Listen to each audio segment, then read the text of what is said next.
Ode to a Grecian Urn by John Keats. Author background.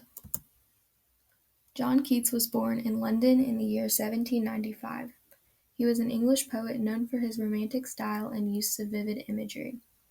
During his lifetime, John Keats was often heavily criticized for his work. His poems were not well received, and many other poets considered him to be both an intellectual and artistic impostor. He did not succeed in becoming a famous or respected poet until after he died. His most famous works are his collection of odes, which he wrote in a burst of creativity just before his death. Ode to a Grecian Urn was written in 1819, which was the same year that he contracted tuberculosis. He described himself as a living ghost, which contributed to his obsession with the idea of immortality. Keats died shortly after the publication of Ode to a Grecian Urn at age 25.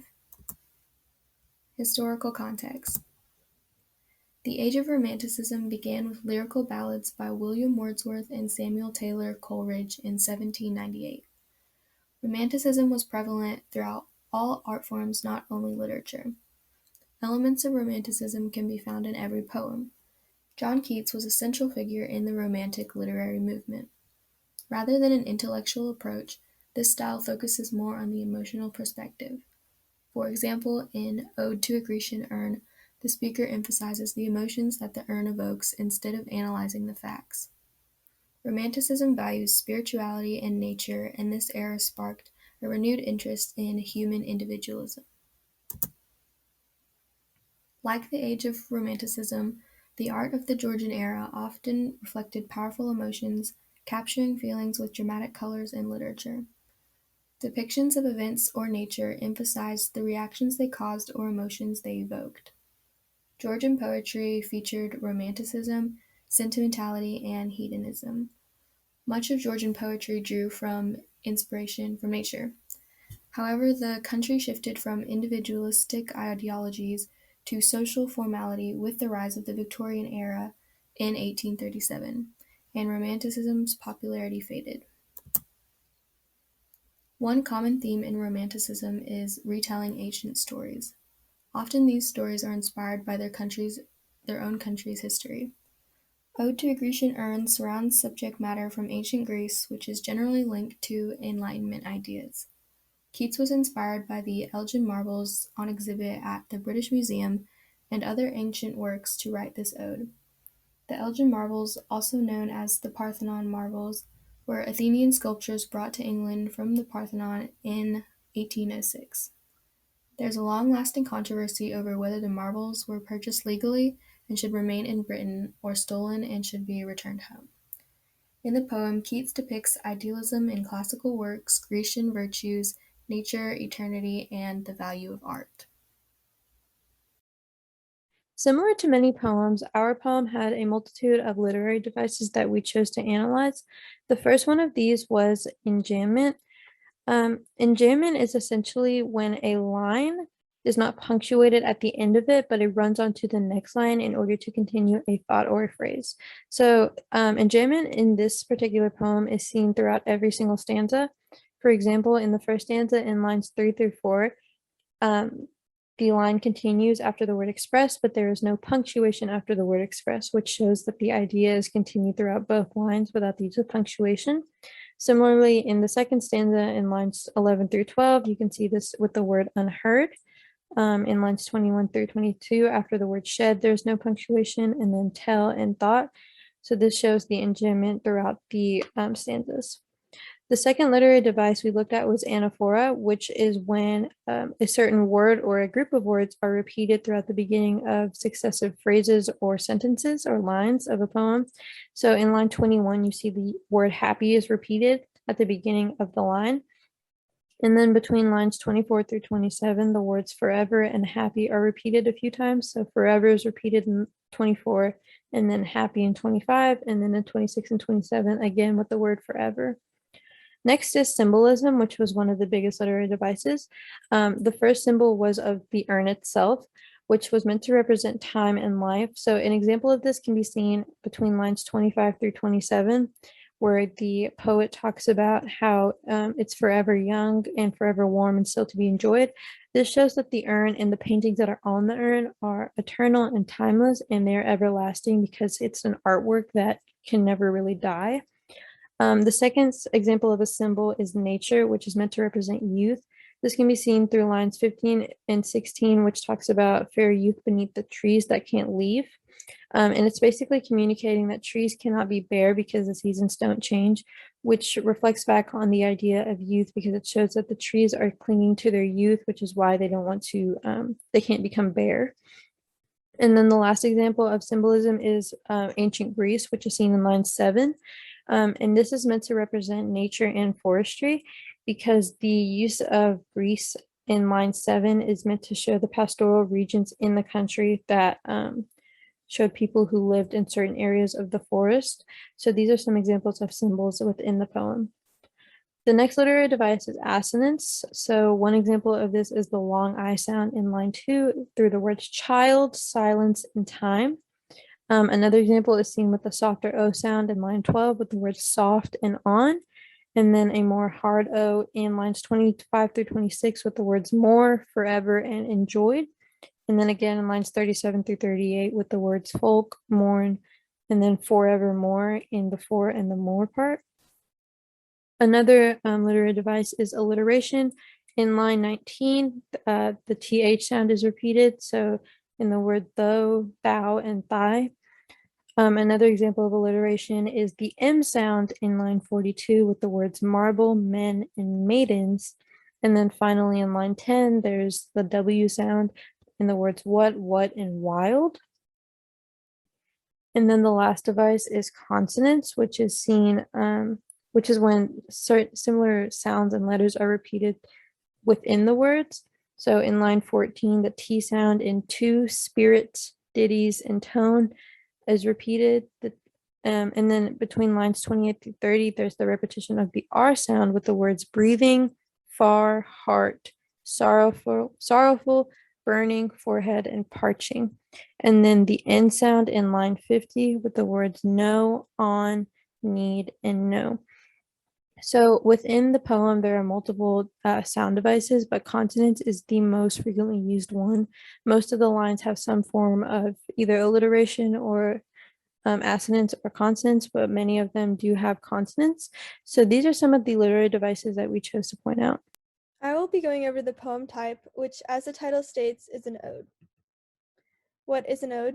They're usually fairly short poems that give praise to a person, thing, or event. They are often accompanied by music.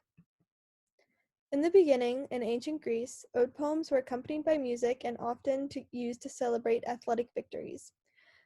It comes from the Greek word aidein, which means to sing or chant. Later, English Romantic poets used odes to show great emotions using descriptive and flowery language. Now it can mean any great praise. They are typically very ceremonial and formal. There are three main types of odes: Pindaric, Horatian, and irregular. Pindaric odes, named for the Greek poet Pindar, are very ceremonial, often elaborate, complex, and metaphorical.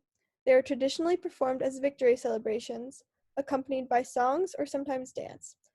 They traditionally consist of a strophe, an antistrophe, and an epod. A Greek chorus, when performing these type of odes, would move from one side of the stage to deliver the strophe, shift to the other side of the stage for the antistrophe, then deliver the epod from center stage. An irregular ode doesn't fit into either structure and typically includes unique rhyme structure or unique stanza pattern. Horatian odes, named for the Roman poet Horace, consist typically of 2 to 4 line stanzas that are consistent in length and rhyme scheme, intimate scenes of daily life, and are traditionally more personal than Pindaric odes. Many classify the ode to a Grecian urn as Horatian, although some believe that it's irregular due to its structure. Horatian odes are thematically typically very reflective of friendship or love. They usually have a sense of elegance or of dignity lacking in the Greek odes that came before. They were revived during the Renaissance and are often not meant for public performance, and they're meant for loved ones or personal reflection. Some classify the ode to a Grecian urn as Horatian, However, Ode to a Grecian Urn does not reflect the traditional structure of a Horatian ode, which is the 2 to 4 line stanzas. Although the structure of a Horatian ode is less rigid than the Pindaric, and it does have consistency and stanza length, there are 10-line stanzas for the whole poem and rhyme scheme. It does reflect the themes of traditional Horatian odes, pondering the poet's emotions with reflective vocabulary and an exploration of the themes of love, beauty, and death. The traditional Greek form of an ode is a poem divided into 3 stanzas. The strophe, which consists of 2 or more lines repeated as a unit, the antistrophe, which is the second section, typically 2 or more lines as a unit, but it differs thematically from the strophe, and the epod, a distinct meter or length from antistrophe or strophe, and it usually summarizes or concludes ideas of the poem. Some structural components commonly seen in Pindaric and Horatian odes are quatrain stanzas. Pindaric and Horatian odes usually have 4-line stanzas. Subjects that are usually covered are athletic celebrations or victories in Pindaric, and the subjects usually in Horatian odes are typically more personal, and they're reflective of one's emotions or romantic in theme. Short lines. In Pindaric style, the 4th line of the stanza is short, whereas in Horatian, the 3rd is short and the 4th is full length. However, English Romantic poets experimented with the types of emotions odes can portray, and they vary in form and structure. Here is a breakdown of the structure of the first stanza of the poem. The Ode to a Grecian Urn is Horatian in theme, but it does vary from the traditional structure of Horatian odes. Keats often tried to blend classical literature with a romantic asymmetry. There is a traditional rhyming pattern of the first 4 lines, which is a A-B rhyme scheme.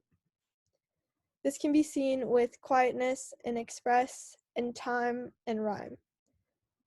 But the last 6 lines of the stanza have irregular structure and depart from the classical ode form. There is also an untraditional amount of lines. There are 10 lines instead of the 2 to 4 line stanzas traditionally seen in Pindaric and Horatian odes, but this line amount is consistent for all of the stanzas throughout the poem. The themes of this first stanza, which is of the beauty of art, and there's a lot of romantic reflection, which is in line with the Horatian odes, and is very typical of Keats. In this section, we're going to be looking at the meaning of the poem Ode to a Grecian Urn by John Keats. So there are 2 major themes in this poem. 1, death is an inescapable but beautiful part of life. And 2, beauty is eternal even in the wake of inevitable death. So these 2 themes work hand in hand. They both talk about death and beauty, and that death is beautiful, and that beauty can be immortalized during death. Death allows one's inner beauty to outlast their mortal being. So throughout the poem, the narrator is describing the pictures on the urn that he's talking about, and he's saying that it's the most beautiful thing he's ever seen. And that's because whoever is in the urn, their person is being represented through these images. So these pictures represent and symbolize who that person was. And Keats is challenging society's typical association with death. Society tends to think that death is always bad. But Keats is saying that death is good in a way because it allows one to outlast their mortal person, and their inner beauty can live on forever. And that can be seen in this quote: "When old age shall this generation waste, thou shalt remain." So he's saying here that when our generation becomes old and starts dying, you shall remain even when you die. So he's saying your beauty and your inner beauty and your person will outlast your body through this urn, through the images on the urn. And this is an apostrophe because the narrator is speaking to a dead person. And he's saying that this person's beauty will outlast their body through the images on the urn. And for this person, it just happens to be the urn, but really it can be any resting place for any person. And as we know, this poem is a romantic poem, And it can be about one of two people. First of all, it could be about the author's fiance, Fonnie Brain. And the author loved his fiance very much, obviously. He said that love is his religion and that he was willing to become a martyr for his religion. So he was willing to die for his fiance. However, before he met his fiance, he one of his best friends was Isabella Jones, and they had a thing going on. He was not very afraid of saying that he was sexually attracted to her, and he wrote that on multiple occasions during the winter, they would frequent each other's bedrooms and they would warm each other and kiss each other. So it makes me question who this poem is about. Is it about his fiance or his friend? And that leads to who is inside the urn. Keats makes this ambiguous intentionally. We don't know if A, there is anyone inside the urn, and B, if there is someone, who is it? Is it his fiance? Is it his friend? Is it somebody random? I like to think that it's Isabella Jones. I just think that makes it a little bit funnier. It's a little bit scandalous. I just enjoy that more. The overall message of this poem is that death can be beautiful in its own way because it can eternalize one's beauty in the world. As I've already said, the images on the urn are meant to represent who that person was. So this is Keats' loving way of saying how beautiful whoever this urn is for was. So I'll be talking about the reaction to Ode to a Grecian Urn by John Keats. The reaction that we had our first time reading through was that we noticed pictures on the urn are explored in each of the first four stanzas. The first one talking about the chase and escape, the second one talking about the young piper sitting under some trees, the third one talking about trees that will never lose their leaves, and the fourth one talking about the ceremonial progression with the cow and the priest. We notice that all of these are tied together sort of in the final stanza where all the themes are compacted and given. This is a spontaneous resolution, which is very common in John Keats' poems. In one of his most famous quotes, he talks about how spontaneous beauty is the real truth, and whenever mankind finds that, they should follow it and trust that it'll lead them sort of in the right direction. The themes we found at the very end that stood out to us our first time reading through were that beautiful art transcends morality and time, and we also noticed that the urn exists outside of the human sphere. It's sort of unaffected by time and the world around it. The pictures don't age and have eternal beauty over that of humans, and we think that's why sort of the viewer was so enamored by it. The overall message that Keats is portraying is that through beautiful art, mankind comes closest to its truth. He gives sort of the message that life, in essence, is very mysterious. So beautiful art will give temporary relief from our lack of knowledge. The author is very successful in his methods because he does a great job getting his message across. Beautiful art being the truth is very prevalent throughout the whole poem, and the author gets that. The readers get that clearly when they read through. This is a very deep poem, so there's a different reaction the second and third time reading through. There's many hidden references, hidden possibilities. One of these being sort of the paradox of the urn itself. All the pictures are, portrayed sort of eternally, and the people in there have everlasting life, but the urn itself is made to hold the ashes of dead people. So all the people portrayed in the actual pictures and the people who make the pictures can be inferred as being passed away. So it could be themselves inside of the urn.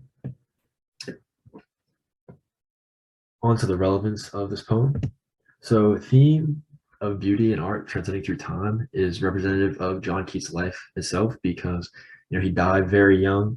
So all of this art that he made and put out was very not publicized. He was not popular during his lifespan. So he passes away, but then, centuries, decades later, we are still praising his art because it's beautiful literature.